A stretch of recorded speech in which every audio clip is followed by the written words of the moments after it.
Pollution విషయంలో కూడా హైదరాబాద్ లో డేంజర్ బెల్స్ మోగుతున్నాయి. దక్షిణాది రాష్ట్రాల్లో హైదరాబాద్ సిటీ మొదటి స్థానంలో నిలుస్తోంది. ఇక మెట్రో సిటీస్ బెంగళూరు, చెన్నై కంటే కూడా హైదరాబాద్ పొల్యూషన్ లో ముందుండటం ఆందోళన కలిగిస్తోంది. ఈ కాలుష్యాన్ని కట్టడి చేయకపోతే తొందరలోనే మరో ఢిల్లీ నగరంగా హైదరాబాద్ మారే ప్రమాదం పొంచి ఉంది. కాలుష్య నగరాల జాబితాలో చేరింది భాగ్యనగరం.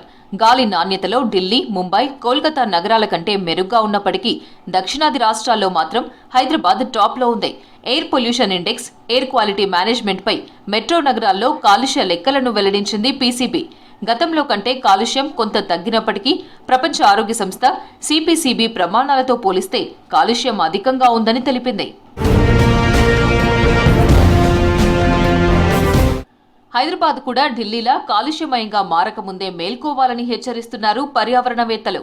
సిటీలో గత నెలలో గాలి కాలుష్యం రెడ్, ఆరెంజ్ స్థాయికి చేరింది. వివిధ ప్రాంతాల్లో గాలిలో పార్టిక్యులేట్ మ్యాటర్ 10, PM 2.5 ధూళికణాలు అమాంతం పెరిగాయి.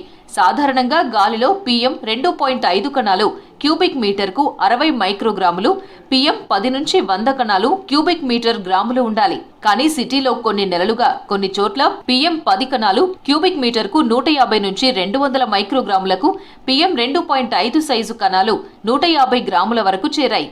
పరిశ్రమల నుంచి వచ్చే పొగ, చెత్తా చెదారంతో PM 10 ధూళికణాలు అధికంగా ఏర్పడతాయని, సిటీలో ట్రాఫిక్ రద్దీ ఎక్కువగా ఉండే చోట పెట్రోల్, డీజిల్ వాహనాల పొగతో PM 2.5 కణాలు ఎక్కువగా ఏర్పడతాయంటున్నారు పర్యావరణవేత్తలు. యావరేజ్గా హైదరాబాద్ మొత్తం పట్టణంలో ఏడా చూసినా కానీ పొల్యూషన్ అనేది ఉన్నది. ఓఆర్ఆర్ దాటినాక పొల్యూషన్ కొంచెం తక్కువ ఉంది. అంటే 50 లోపట ఉండాలి ఎయిర్ క్వాలిటీ ఇండెక్స్ అనేది. 300 మించడం అంటే ఇంకా అది చాలా డేంజరస్ సిచ్యువేషన్. అది ఢిల్లీలో దాదాపుగా రెగ్యులర్గా దాటుతున్నది. మనకు 200 మీద దాటితే కూడా డేంజర్.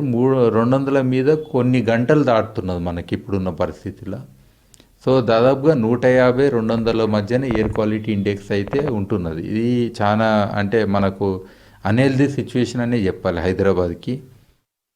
వాహనాల నుంచి వచ్చే కాలుష్యం, బిల్డింగ్ల నిర్మాణాల దుమ్ము, ఇండస్ట్రీస్ నుంచి వచ్చే పొల్యూషన్, చెత్త కాల్చడం, కాలం చెల్లిన వాహనాలు వాడడంతో హైదరాబాద్లో గాలి నాణ్యత తగ్గిపోవడానికి కారణాలని కాలుష్య నియంత్రణ మండలి అధికారులు తెలిపారు.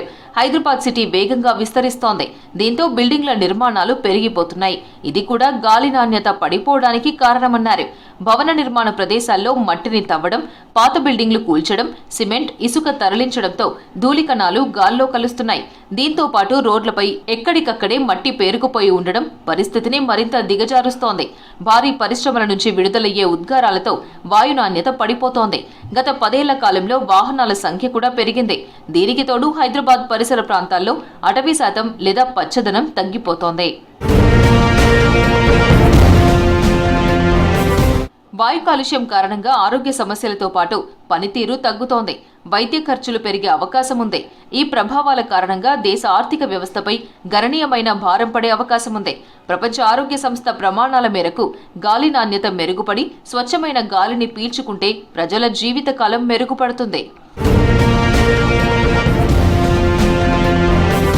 ప్రపంచ ఆరోగ్య సంస్థ ప్రకారం వాయు నాణ్యత సూచిక ప్రకారం 0 నుంచి 50 మధ్య ఉంటే గాలి నాణ్యంగా ఉన్నట్టు, 51 నుంచి 100 మధ్య AQI ఉంటే సంతృప్తికరంగా ఉన్నట్లు, ఇక 100 నుంచి 150 మధ్య ఉంటే పిల్లలు, వృద్ధుల్లో శ్వాసకోశ వ్యాధులు వస్తాయి, 151 నుంచి 200 మధ్య ఉంటే అందరికీ అనారోగ్య సమస్యలు వచ్చే అవకాశం ఎక్కువగా ఉంటుంది. ఈ లెక్కన హైదరాబాద్లోని ఎక్కువ ప్రాంతాల్లో వరల్డ్ హెల్త్ ఆర్గనైజేషన్ సూచించిన దానికంటే పొల్యూషన్ ఎక్కువగా ఉందని హెచ్చరిస్తున్నారు పర్యావరణవేత్తలు. ప్రజలు, ప్రభుత్వం మేలుకోకపోతే భవిష్యత్తులో ఢిల్లీ లాంటి విపత్కర పరిస్థితులు ఎదురవుతాయని హెచ్చరిస్తున్నారు.